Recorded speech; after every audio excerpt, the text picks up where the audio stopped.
And in mid-sentence, he went from talking to just like, the ghost, seeing a ghost out there behind me. And I instantly turned around and I look out and I see this bull moose at about 700 yards. Videos of me hunting the location. So it bridged 10 years of time for you. Like you said, it would take you 5 years. Now you know everything I know in a couple hours. And all of a sudden, we look to our right and here come another bull running across the river that had heard those bulls fighting even after the gunshot. Yeah.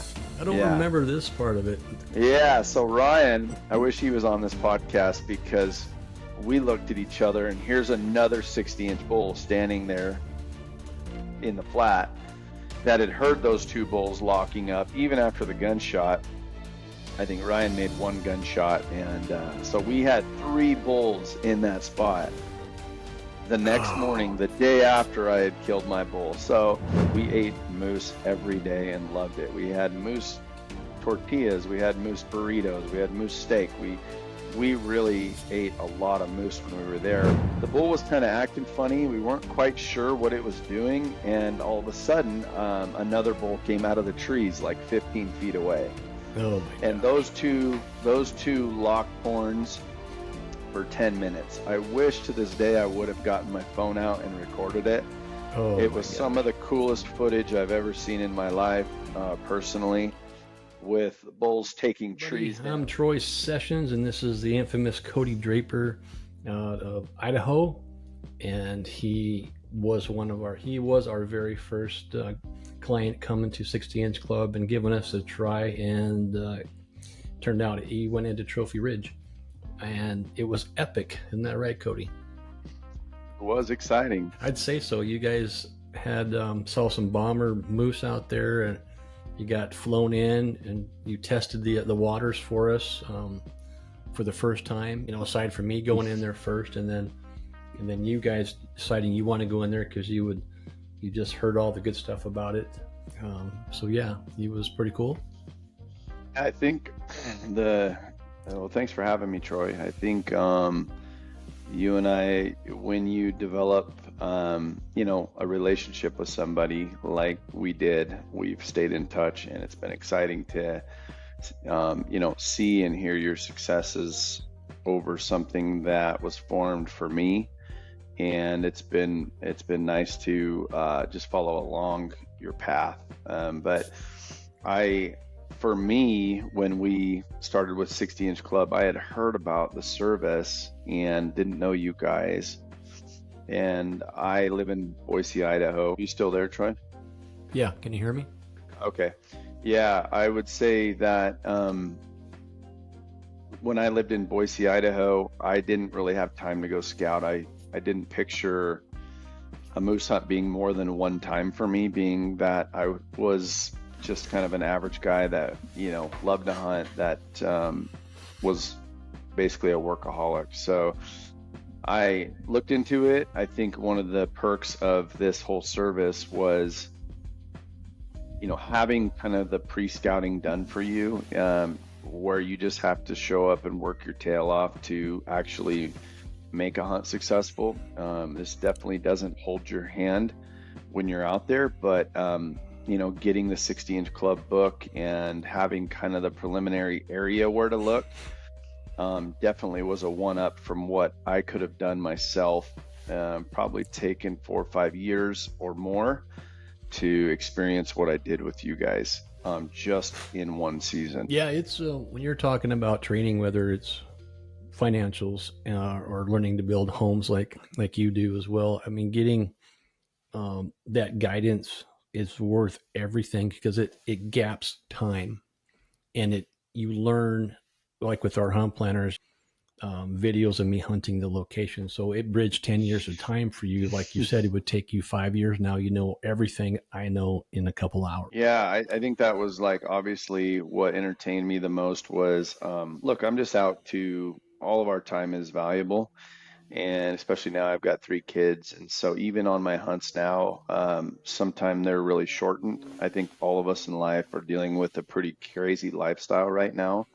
And I wanted to minimize, all of that kind of, I call it wasted time, even though it's not wasted when you're scouting, it's kind of like we're all looking for that end result.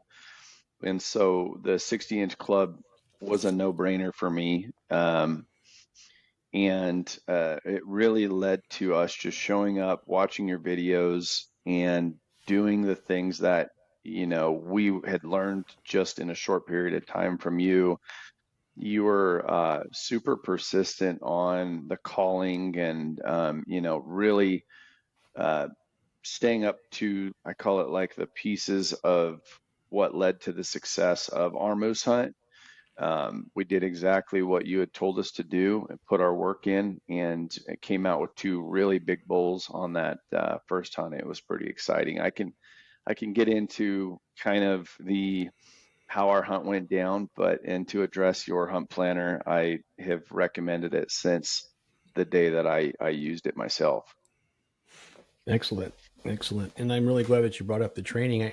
I can't stress it enough to people that you, I put the time into it. I put nearly 30 years into this and flying and hunting. And I started off not being able to call moose in. And my friends told me, Troy, don't call anymore.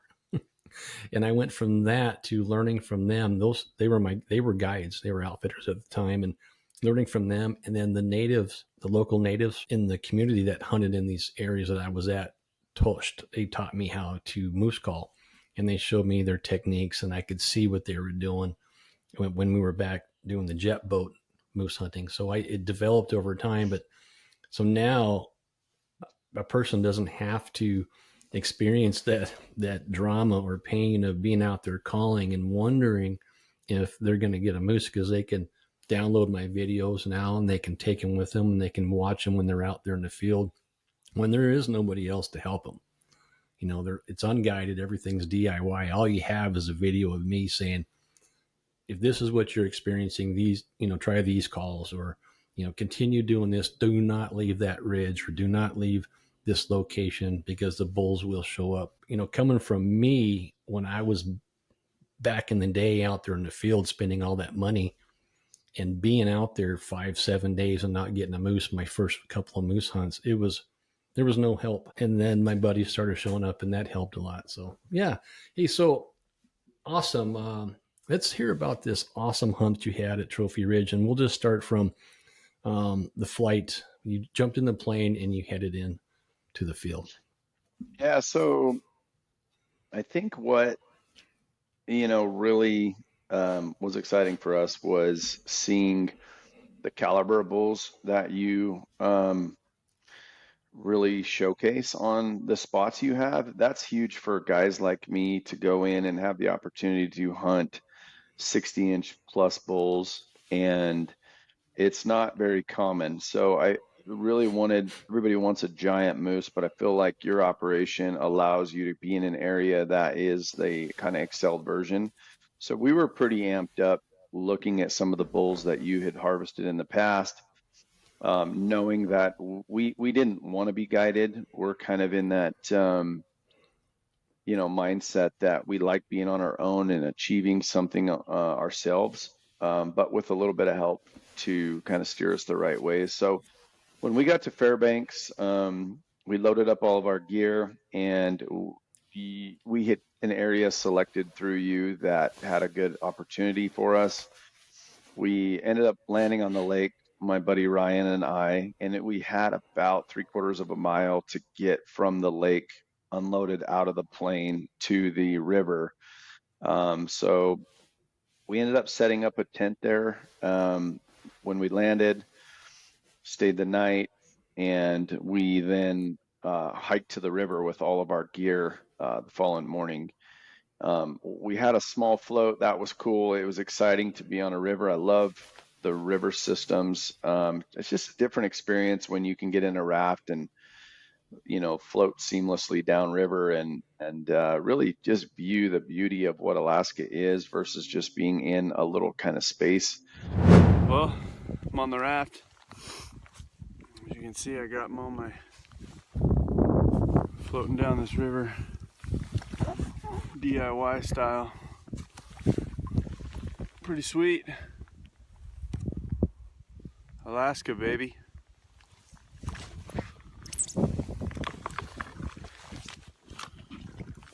like the solitude of floating down the river. So sweet, man. Super stoked to be here.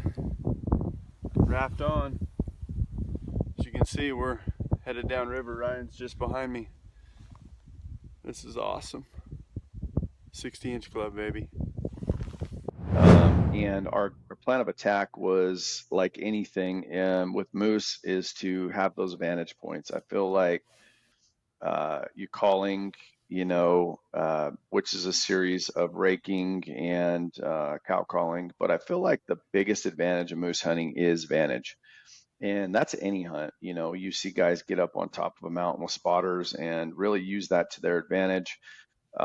So we were excited about Trophy Ridge because of the ridge, and we had a little bit of a float. Was awesome. We got out at camp and set up camp and stayed the night. One of the things Ryan and I had as a game plan was we were unaware of what would happen in the series of events, but first morning we woke up to a downpour of rain, waking us up about an hour before light, and we were about 400 or 500 yards from the ridge. We got up there, had our rain gear on, kind of tucked up under a tree, and I remember making some calls as you had told us and through your coaching. Got up there at daylight and started glassing, and we didn't even see a moose. And we thought, well, you had talked about that kind of midday noon stretch that those bulls have. They'll bed down and then they get up, and which kept us alive. So we kind of stayed there. We were excited to just be planted and be in the right spot. And I remember we didn't call too much. We didn't want to overcall. I think that was something that we were also coached is, make series of calls, but just don't call nonstop. And I remember Ryan was facing me and I was looking at the valley, and we managed to get under a little tree that we could start a fire, and the wood was pretty wet, but it ended up catching fire, and we had a nice little fire there. And so we're standing around killing time till noon.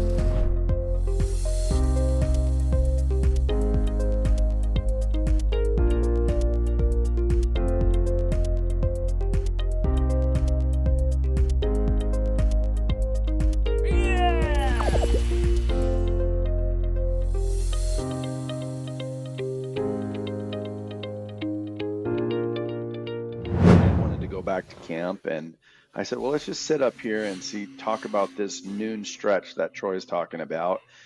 And so we decided to stay, and I remember I was facing Ryan, and Ryan was facing the valley we had been calling towards.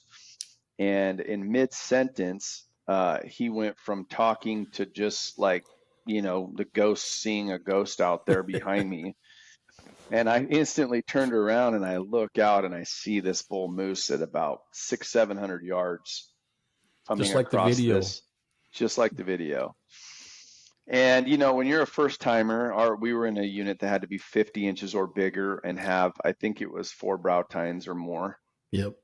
And so we were kind of skeptical at first, like, hey, we want to make sure these bulls are 50 inches. We'd been through all the diagrams, but kind of that bonus, requirement as brow tines. And so I looked out there, we got our binos up, and this moose was coming on a string. He had heard us call all morning, and he was up on his noon stretch. And so the plan is I had a bow in my hand and I had a rifle, and I really wanted to kill a bull moose with my bow, but have the rifle as backup. And so Ryan stayed where the campfire was, and I moved about 200 yards to towards the moose in kind of a little pinch point, and that we figured the bull was coming through. And at that point, he was about 500 yards, maybe 400 yards to me. And I remember being quiet, and the bull was very curious. He got to about 400 or less, and Ryan started calling again. The bull had stopped to kind of see where we were, or the cows were, and then Ryan kept calling. And I'll never forget that Ryan, if I could have told him to be quiet and just let the bull come in, the bull would have kept coming. But the bull kind of realized that we had overcalled. We weren't really what he thought we were, and the bull began to turn and head back. So I dropped my bow, picked up my rifle, jacked a shell in, and he was at that point about 450 yards in the flat. Got a rest, made a good shot, front shoulder, and the bull didn't even flinch. I was like, wow, I was shooting a 300 Ultra Mag. And the bull went about 15 more yards. I jacked another shell in, another front shoulder shot. And on my third 210 grain bullet, the bull finally went down. We were absolutely jacked. Wow. I think my bull had nine brows on one side, so that was kind of for me. That's amazing. And the bull was a giant. So anyways, we got that bull down. We went and got some pictures, and began cutting the bull up and getting him to camp. So that was kind of our first day, Troy, on the excitement, our first day there. So we were like, wow, this is incredible. Well, let's make sure we're clear. You flew in the day prior, camped there, floated down, or did you float down that same day to Jurassic Park Ridge? Hey, we woke up. Yeah, we floated down to Trophy Ridge. So when we hit the ground, we camped, and then we stayed the night right there to get. I think we got in that evening. We had to wait for a whole day, and then we floated down to Trophy Ridge. Gotcha. Yep, and we enjoyed that float. Excellent. Yeah, and so it happened even. That's just about how it happened with me on my first hunt. On my first hunt there with my buddy Jeff, it was the next day. Calling in camp all morning. We decided we were going to hike up the bluff there and kind of get an overall view of everything. And as the rain stopped, and we were just going to make it a camping day, but I decided, hey, it's 8 o'clock. It's now or never. Let's get up on that bluff and look around and see what could be out there. So we're new to this whole region anyway, so it's kind of a big discovery every step we take. And it played out just like I was telling you. Go to that ridge, and we hunted it on that ridge. And at noon, we called that bull in, like everyone's seen in the movie, the video production I did, Epic Moose Hunt, and then also it's on the website. You can watch it again. But so it played out pretty much just the same way, except we called ours in to 150 yards. And because we didn't overcall, which I always stress to everybody, don't overcall. But I do remember you later on telling me that he was overcalling at that point. You could tell that moose, he was coming in on a string. It was quiet. And then I think after the moose had stopped out there kind of for his last look to keep coming, Ryan had kind of just started calling to maybe get him to keep coming, which he was already doing. But I think that moose just kind of realized, hey, cows don't call this much. And so kind of got that, weariness about him. And that's when I jacked a shell in on him. But awesome. It was, in that unit, we had to pack the meat out, bone in. And so we ended up quartering that bull out. And one of the things we did that helped us was those moose quarters are super heavy, as you know. Mm-hmm. We ended up cutting a quarter in half, which made basically, 2 pieces on each quarter with the bone in. Right. And that really helped us. I want to say it was about 8 to 10 trips. We were a quarter mile off the river, packed the bull to the river. And I want to say I'll remember the worst part of that pack out wasn't the meat or the head. It was the cape. It was so heavy. It was so slimy. It stunk like piss. It was just, you couldn't strap it down. That was the worst part, but it was worth the pain, you know. I mean, I think when you go into a hunt of that caliber, you have to understand that, you know, this is a difficult physical hunt. It's not, you don't go shoot a moose out in the bush and expect to get him out whole. So Ryan and I were prepared for that. We ended up that day packing that whole bull to the river and floating, took our rafts upriver, loaded the moose, and then floated the whole bull to our camp. And so we had accomplished Excellent. that first kind of bull. I think on a hunt like this, when you go with two guys, person should have in mind realistically to pack one bull out. You know, I think now we did it, and I'll get into how Ryan's hunt went down. I think his was even a little more exciting than mine, but it's a lot of work. I mean, that's a lot of meat, and that's a lot of time and a lot of effort to get one bull out of the field. So I think guys that go up and want to do a 3 or 4 some, I think everybody should have tags in their pocket. But I think it's kind of nice to know that you know, have some help, you know, on Right. those hunts, as you know.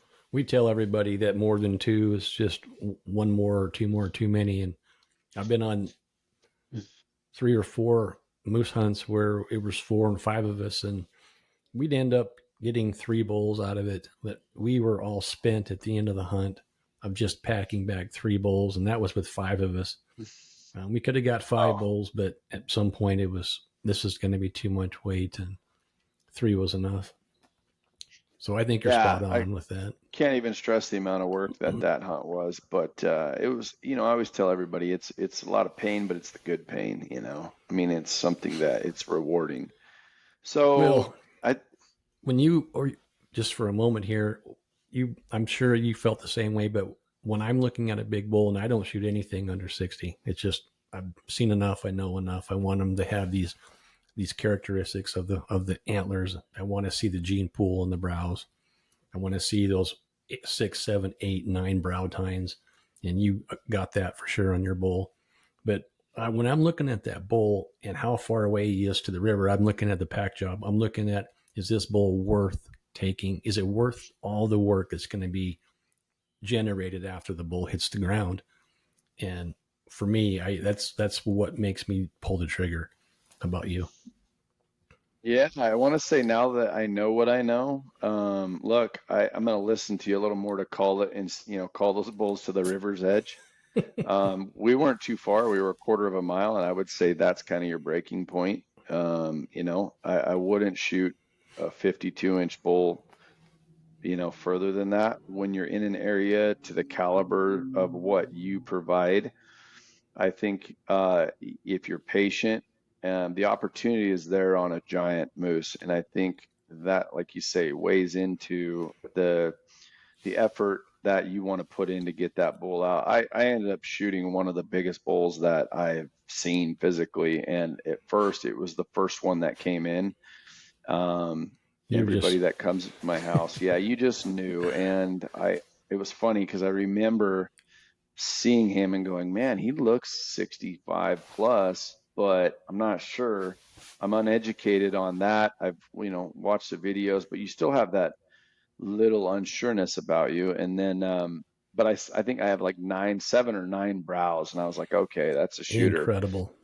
He had 2 drop tines. I mean, it was a giant moose, but Does that it was which exciting. It was, did you score it? I have. It's been a while. I'd have to look back. I know it was a Boone and Crockett bull, but to give you the exact, I remember I told you, I think I scored in the beginning. It's been years now, but I can actually uh, provide you that um, Okay. when, you know, so you can produce it. It was definitely a monster bull. I think you'll post some photos, obviously, with this podcast, but Yeah. um, I've got lots of cool videos I think you can include with this also. I've got lots of floating videos, pictures, both our bulls and the raft. I think it's exciting for me to relive that, and kind of people can understand that the true experience here wasn't the moose. I think that's just a bonus. I think being on the river with Ryan in some of the, you know, awesomest country in the, you know, world,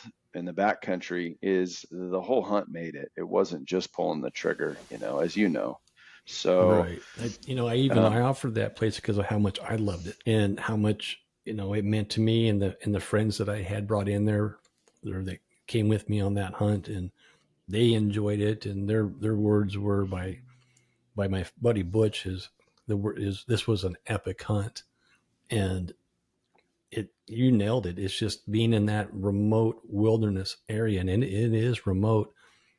You get a true sense of wilderness that people don't often see or experience. yeah, you guys killed 3 giant bulls in there, and then Ryan and I took 2 giant bulls out of there, and I know you've had continued success. So I really feel like 60-inch club provides you with not just an opportunity that somebody as has experienced and shot all the big animals, but I love your strategy for that location, which I won't disclose here. I'll let you tell your hunters directly. It's probably the best recipe for big bulls because of location. Yeah, I want you to envision calling in a giant bull moose and having that bull respond to you by looking right at you after you called, maybe a nice cow call.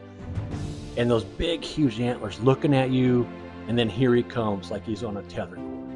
And the feeling that you're going to have. Next thing you know, your heartbeat is pounding harder, you're breathing harder, and the adrenaline is pumping.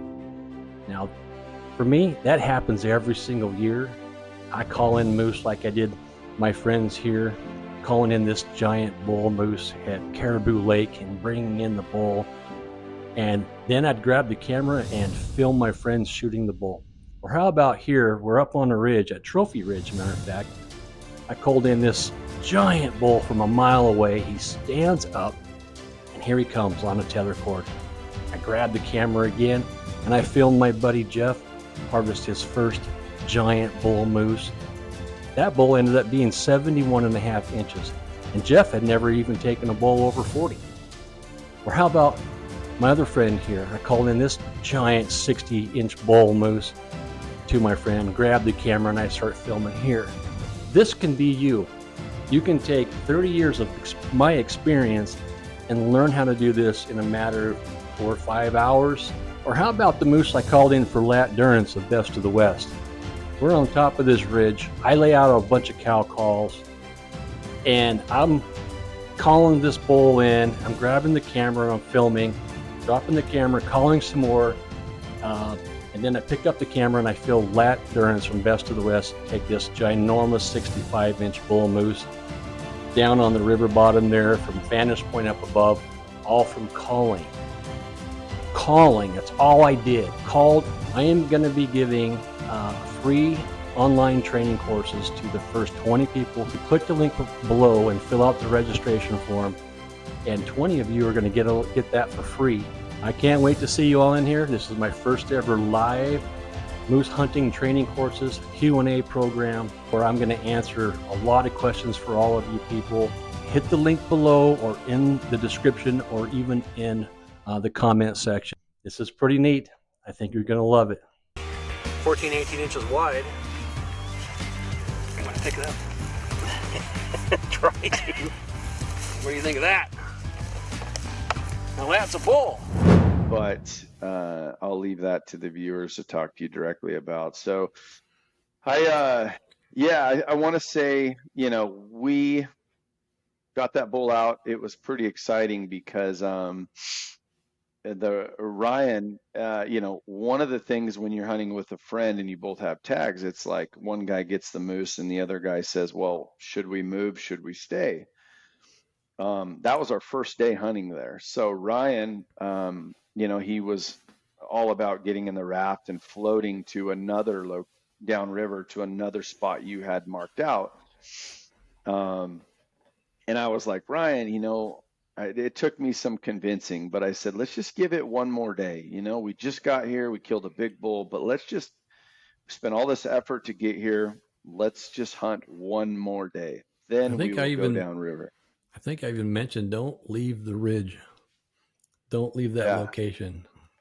You'll tag out right there. But as we had shot a bull in the flat, and Ryan was like, hey, let's just go down and find another bull of this caliber. And so it was raining again. Yep. I'll never forget this as long as I live. Ryan was kind of like skeptical, hey man, we just got one here. It's probably the only big bull here. And I drug him up to the ridge the next morning before daylight. And I'll never forget this. But at gray light, we're glassing, and we're just obviously glassing out for wolves or some sort of predator that we could see in the flats where my bull was. And at first daylight, we see a bull standing exactly where I killed my bull, within 100 yards of where my carcass of my bull is laying. There's another 60-inch bull standing there at daylight. So we were all excited. The bull was kind of quartered away, so we didn't have a good shot. I think Ryan ranged him at 400 yards, and Ryan was getting set up. And I think Ryan would have taken the shot immediately had it been broadside. So we had those bulls will freeze up out there. They kind of just, will stop and listen and stare. And the bull was kind of acting funny. We weren't quite sure what it was doing. And all of a sudden, another bull came out of the trees like 15 feet away. Oh my God. And those two locked horns for 10 minutes. I wish to this day I would have gotten my phone out and recorded it. Oh, it was some of the coolest footage I've ever seen in my life, personally, with bulls taking trees down. I mean, they were like two bulldozers, and the bull that came out of the trees was the bull that Ryan ended up killing. And I remember they fought for about 10 minutes. We just stood there in awe. And when the bulls separated, Ryan let a bullet fly and killed the bigger bull. I think his bull ended up going 68 inches or 67. My bull was 65 or 66. And so I remember his bull was laying within 100 yards of where I had killed my bull the day before. And where you've seen but all of a sudden, big bulls. 3 big bulls. So we're sitting there and we couldn't believe what happened. We were, high-fiving. And all of a sudden, we look to our right, and here come another bull running across the river that had heard those bulls fighting, even after the gunshot. Yeah. I don't remember this part of it. Yeah. So Ryan, I wish he was on this podcast, because we looked at each other, and here's another 60-inch bull standing there in the flat that had heard those 2 bulls locking up even after the gunshot. I think Ryan made 1 gunshot. And so we had 3 bulls in that spot the next morning, the day after I had killed my bull. So we were astounded with that whole experience. Ryan, he couldn't have imagined floating down river without giving that opportunity a chance. And so anyways, that in itself, we did the exact same pack out. We got the meat there, and what we like to call, we ate those dinosaur ribs. We brought a little thing of barbecue sauce, made a big fire, and I remember eating these Flintstone style ribs that night for dinner. Wow, I can picture Fred Flintstone and Barney eating those ribs on the cartoons, just like that. Yeah. So our hunt was fast. It was quick. There were bulls everywhere. And the following day, we loaded the rafts up. I remember you had set us up with the rafts. I remember, I'll send you the photos, but they were loaded to the max. And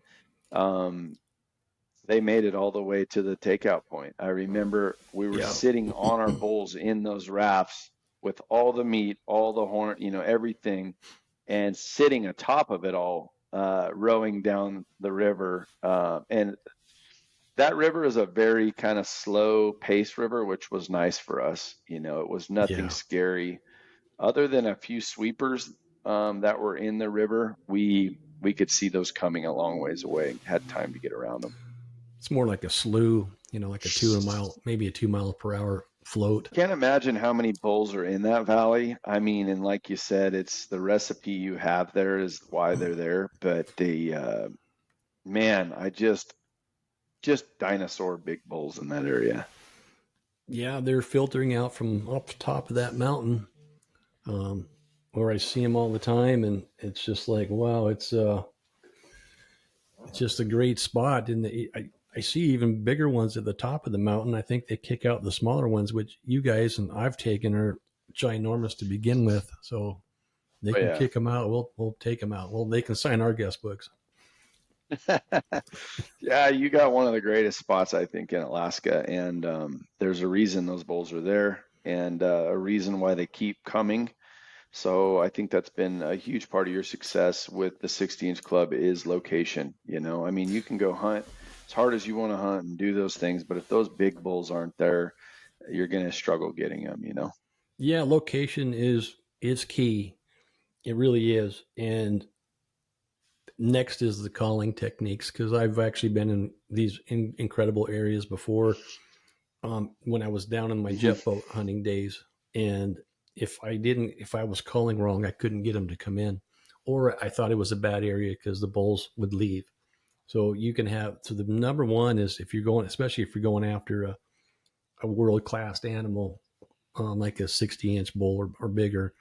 And in this area, we've taken out, that would be probably the fourth Boone and Crockett bull coming off of Trophy Ridge, because I took a 71 or 70. My buddy Jeff took a 71.5. Those are Boone and Crockett. You guys took 2 Boone and Crockett's, I believe. Ryan's was probably all-time, or if not Boone and Crockett.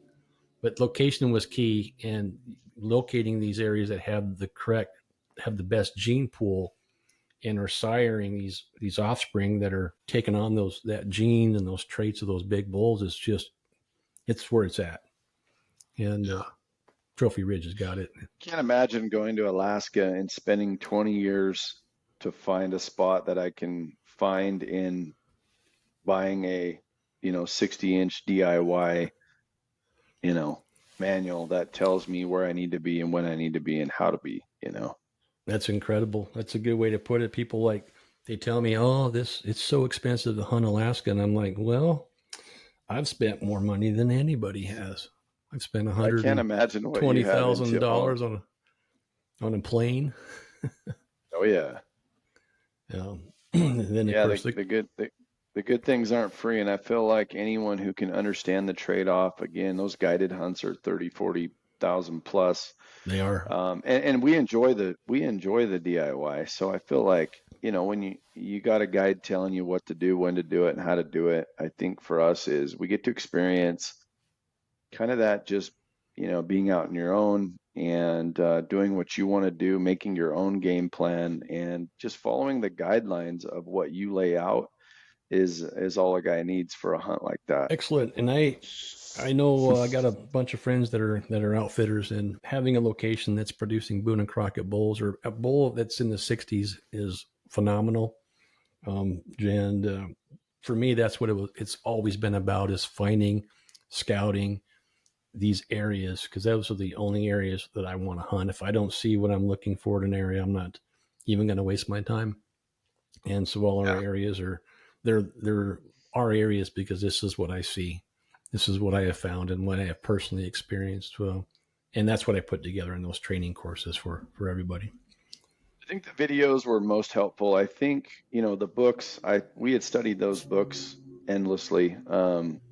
And what's nice is you include not just the hunt, you include, the taxidermist, the meat processing, a motel, a taxi cab. I mean, you guys really put together the whole hunt, and a guy just has to kind of show up and, stay on course. But I feel like it's more than just a, go here and hunt here. I feel like it's a whole trip. Why hunters in Alaska, both the resident and the non-resident hunters, only have a 21% chance of success. Now, that's not average. That's the max. That's what is happening in Alaska. If you're coming to Alaska and you've just spent an enormous amount of money to come up here, realize that half of 21% is 10.5, and that means you only have a 10.5% chance of being successful on your moose hunt here in Alaska. Department of Fish and Game has been doing this survey for a long time. You can go into their website and look at it. And it's 21% average for all DIY hunters. Again, that includes both non-resident and resident. So cut that in half. and you got 10.5% chance. And that's every single year. Only 10.5% of all the DIY hunters coming to Alaska are successful. That's it.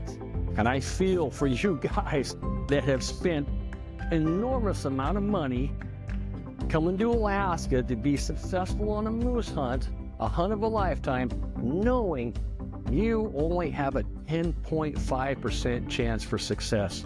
You have an 89.5% chance of failure after spending all that money. So what are you waiting for? And did I mention you can download all my courses on your phone, take them with you out in the field, and when you're sitting there in camp and you're pondering over what is wrong, what can I do to make this hunt more successful, at your leisure, around the fire, and watch my training courses and go, oh, we haven't tried that yet. Oh, my moose call is a little bit off. I better do it like this. Oh yeah, we can take the raft and go upriver and find that. And it's all right there. And I can't wait to give you some one-on-one training. Yeah, for sure. That and then being in the wilderness like that, plans change and extraction points change, water levels change. Whether you have a dry year or you have a lot of water year, and there's a better and longer lakes to take off on for extractions. But you actually had to move to a second lake beyond the first lake, and that had to have been grueling. It was, but it was just part of the trip, I mean, nothing's cookie cutter. I've been on a lot of bull elk hunts and thought, man, I'm going to kill my bull here. And it's just part of connecting the dots to get home. And, we floated down river. The pilot, our transporter, wasn't comfortable with the lake off the river. So we had to unload both bulls, pack them to the small lake, pack our rafts, and then put our rafts in the small lake, load the bulls in the rafts to go across the small lake, row across the small lake, unload the bulls, pack the bulls to the big lake. And we sat on the lake's edge, and the transporter brought us in pizza. Nice. And we got our bulls out of there. But I would tell, one of the things, I've talked to a few 60-inch clients and that have been headed out there. Everybody's nervous about, it's just I always tell people there's good stress and bad stress, and good stress going on a hunt is still stress. And I always tell everybody, bring the little things on the hunt that make things enjoyable. We brought barbecue sauce, candy, a little coffee, and little things. One of the things that I had forgotten that I wish I would have brought, and I tell everybody this, is a little bit of cooking oil or some sort of butter. We ate moose every day and loved it. We had moose tortillas, we had moose burritos, we had moose steak. We really ate a lot of moose when we were there. And I was sitting, I believe I was watching Meat Eater, and they were in a DIY situation with no oil. And what they did is they took some of the femur bones and broke some of that marrow out and used that to cook. And so if I could go back, I remember cooking steak and using kind of some water and, some seasoning, but I'd love to have smashed some femur bones of the moose, scrape the marrow out, and use that to cook in. It just looked so good. If I could ever go back, I would do that again. You got to do it just to say you did it and experienced it. I think you could probably cut there's enough fat on those bulls that you could probably just throw some beef fat or moose fat in their pan and get something going there, some oil.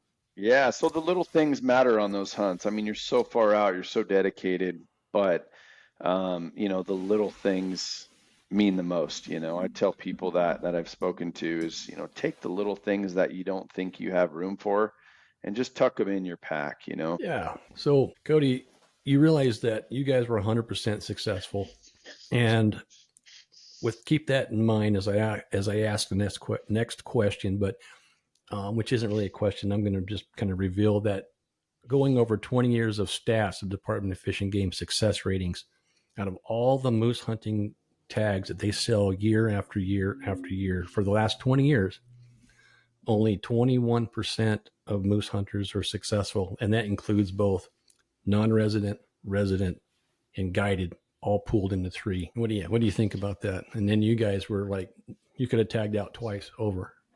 Oh yeah, I think it's like anything. I think anything in life comes down to effort.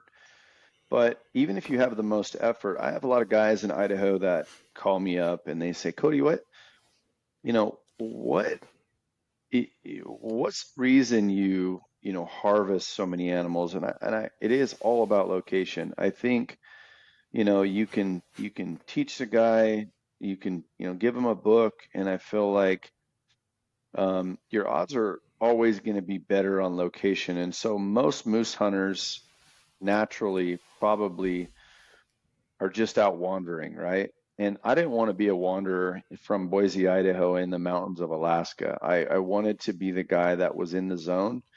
And so when I hunt Idaho, I'm always in the zone. I know where the bulls are. I know where the deer are. I know where the antelope are. I know where I need to be on opening morning, and I know what I need to do. The nice part about 60-inch club is it's really those two components. You need to be here and you need to do this.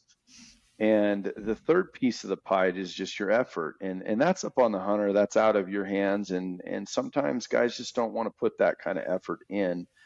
But I feel like that's probably what's missing is in Alaska with those stats is, the 20% are the guys that are putting the effort in with the right location.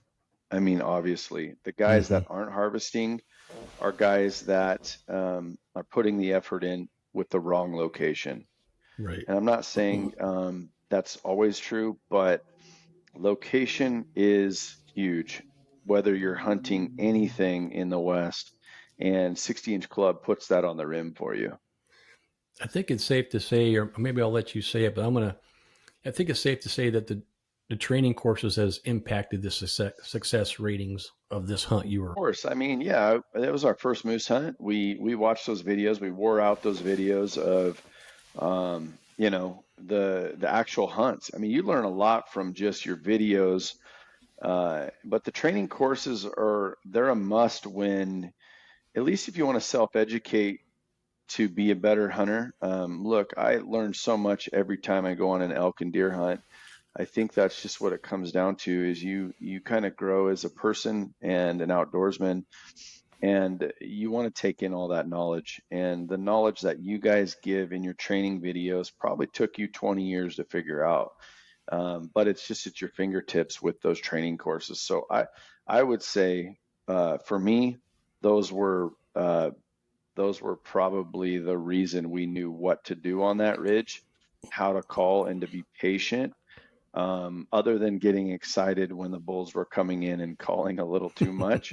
But how nice was it to have already seen the location where you were going to be camping and hunting, and just know it, already recognize it with that, while being the first time ever stepping foot on there yourself? Again, that was the bread and butter of our trip. That was the whole hunt in itself.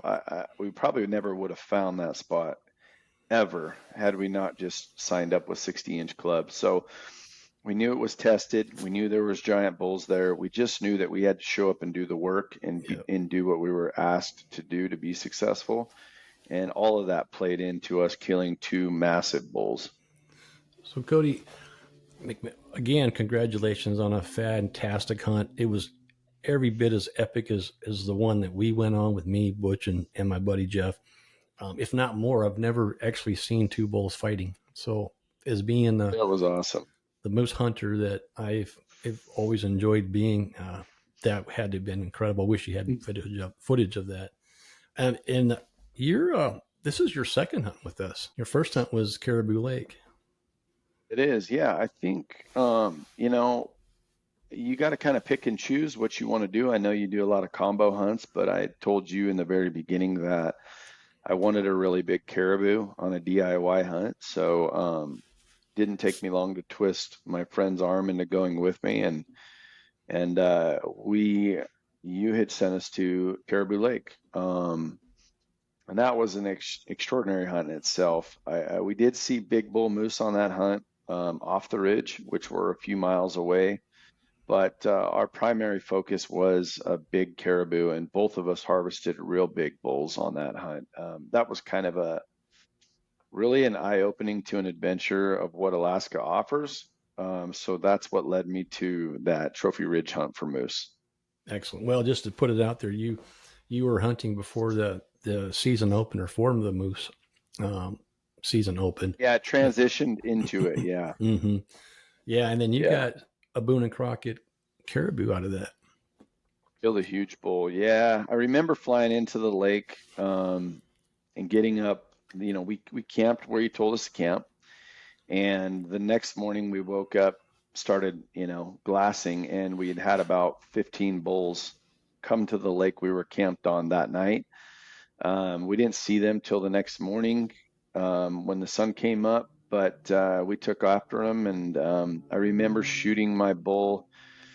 But what had happened is we spotted the group. There was 4 or 5 big shooter bulls in there, and I'm one of those guys that I would rather get my friends or my family an animal first, because usually the first animal is the easiest, and then you got to work your tail off for the second animal. And so I do a lot solo. So I was with a friend of mine named Chris, and I remember getting him on those bulls, and he took a shot on a real big bull and ended up killing it, and the whole herd took off. And I remember there was one bull in there that I just was drooling over. I couldn't believe he was as big a bull as he was. But he took off with the herd after Chris had shot. And so I just told Chris, I said, hey, I don't know when I'm going to be back, but I'm going to go and I'm going to follow this herd until they stop. And so I ended up following that herd 3.5 miles, and I've got some really cool footage, but the bulls ended up bedding. I was 3.5 miles from camp one way, and the bull was so big that I ended up shooting the bull, and it took me 4 days, 7 miles a day to get that bull out by myself. My friend obviously opted out of helping me pack him out, but I have that bull mounted in my house. He's an absolute giant, and I'll share some photos with you of that hunt. Excellent. Again, just a quality experience, quality animals. I think you could send Troy people anywhere to kill a moose or a caribou in Alaska, but I feel like what sets you apart is the quality of animals. I feel like you're sending clients to DIY hunts that are really trophy book animals. And a lot of guys, they're once in a lifetime hunts. They can't do it twice. They don't have the time or money. And so when they spend the time and money and effort to go to Alaska, you're providing them quality animals of, at least the opportunity for quality animals. They got to show up and put the work in themselves. No, I think so. I absolutely think so as well. Over the years, I've learned a lot as a hunter in general, and now being, I guess you would say, seasoned, and you as well, Cody. But let's talk about someone's mindset when they're going into the wilderness. We have guys that have booked and they go out, and then halfway through, they've literally, short of hitting SOS, they've called for extraction because they can't handle the solitude, or maybe they're just the hunt's a little bit slower than they expected. But when I go out to hunt, I go out knowing that I have the highest chance for success. I just know I prepare for success. I expect to be successful. And it's in my mindset that when I'm calling and I'm not seeing a moose, it's just a matter of time. Troy, it's a matter of time. They're hearing you from miles away. You don't even see them, and they're already heading your way. But I don't think for a second that I'm not going to be successful. And it's kind of the same thing when you're fishing. When I cast out in the water, I'm expecting at some point to catch fish. How about you? Yeah, it's all mentality. I tell everybody hunting's about confidence. I'm like you. I show up, just a matter of time till it all lines up. I'll try and try and try and try and try. And about my 50th try out there glassing, walking, looking, I have a friend who did the hunt at Caribou Lake after I did with you, and I remember telling him, try until you can't try anymore. And I said, I can promise you that if you put in the effort and do everything every day that Troy's asking you to do, you're going to get your shot. And it was Jason Taylor. And I remember him killing an absolute monster. And when he hit service, he sent me that photo and he said, it was towards the end of the hunt. I think he had put 7 or 8 days in, and where most guys would, signal the transporter, he stayed. And he got him on like the 1 yard line before he left. And I remember that stuck because I remember him telling me that, I was ready to kind of give up, and that's what was in his mind, was just never give up. From the conversations that I had with him, and he killed a whopper on that lake that I killed that caribou at. Caribou Lake. A year or two later. Yeah. But it goes back to Troy. It's all about confidence. Hunting is about confidence. And when I'm out with hunters, I've been in groups that, we're out there and we spot an animal or an elk or a deer, and most hunters will find a way to talk themselves out of something. Oh, there's no moose here. That one's too far. I can never get there. The wind's bad. And I've literally looked at friends and family and I've said, like, you guys literally just talked yourselves out of that animal. When I see or I hunt, I'm like, I'm going to go in there and I'm going to kill that thing. Like, I'm going to go in and I'm going to find a moose. I'm going to find it's like a mentality that you really tell yourself you're going to do it. And usually those people that tell themselves they're going to do it, they end up doing it. And the people Absolutely. who find a way to be extracted and talk themselves into a reason why to be extracted are the ones that are unsuccessful. Absolutely. I absolutely agree with that. Little pause here again. Cody, do you have any shout outs you want to throw out there to any kind of brands of products that you used? I've used, I would say, as far as like my experiences up there in Alaska, and even now, as I use those trophy game bags. I still have them to this day. Other than that, I think that when you are speaking about brands, I think that I like to really give the credit towards that hunt with 60-inch club. I feel like without 60-inch club, I couldn't have done the hunt. I could have done the hunt with any brand of clothing, any optics, any of that. So I feel like the gratitude for that moose hunt really went to 60-inch club due to that location. And I never would have got to experience that regardless of what kind of boots I was wearing, camo I was wearing, or binos I had in my harness, if that makes sense. Yeah, absolutely. Absolutely. It really, I hear a lot of people that, throw out the kind of gear they had and the brands that they had.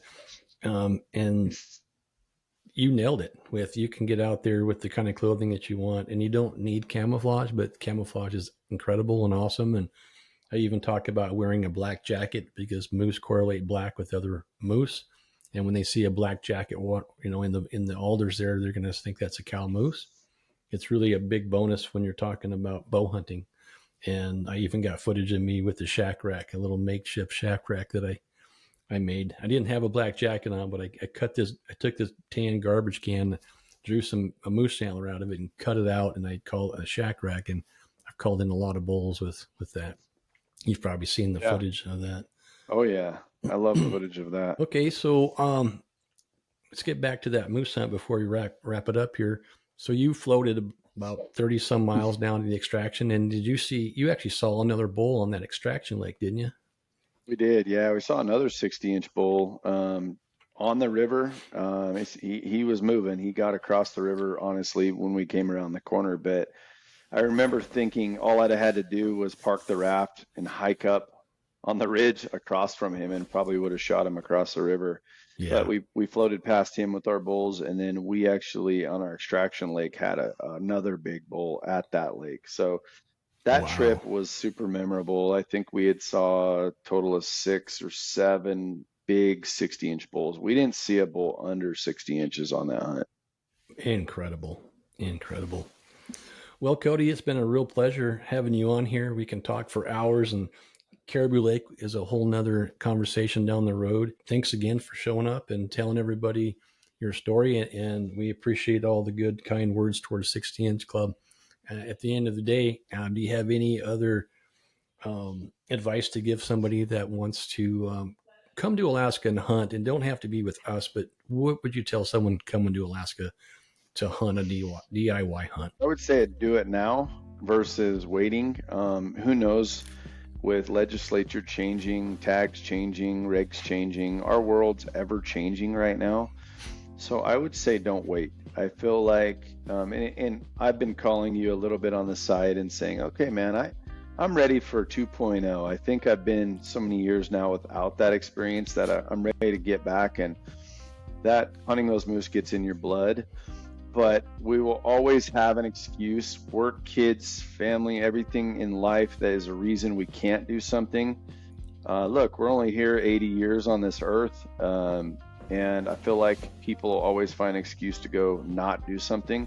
So my biggest advice would be do it now and do it while you can. That's good advice. And I'm going to tell you what, Cody, when it comes to developing a friendship, I think we're at the point of crossroads of we've developed such a friendship that I think it's time for you and I to go on a hunt together, and we'll just have a pilot fly us both in, and it'll just be a fun hunt in a new area, and we can just do it together. What do you say about that? Well, to be able to hunt with a guy of your caliber, who I look is wrote the book on successful big moose hunting, I would. Again, the moose, as I told you, is just the bonus, but to go in action with you and really watch somebody who's been there, done that so many times, I look to that. I mean, obviously, you've got these kind of experiences that most people don't have, and I just look forward to being a part of that with you one day.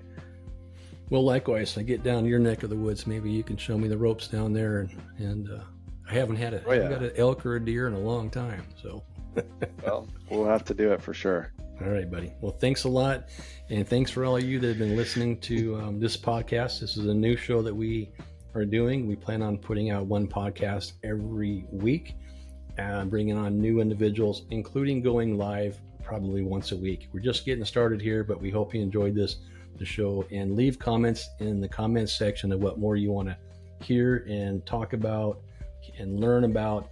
And we're going to be coming out with training programs that I think that you can register for, and I would love to help you all out. So stay tuned. I want you to envision calling in a giant bull moose and having that bull respond to you by looking right at you after you called, maybe a nice cow call, and those big, huge antlers looking at you, and then here he comes like he's on a tether cord, and the feeling that you're going to have. Next thing you know, your heartbeat is pounding harder, you're breathing harder, and the adrenaline is pumping. Now, for me, that happens every single year.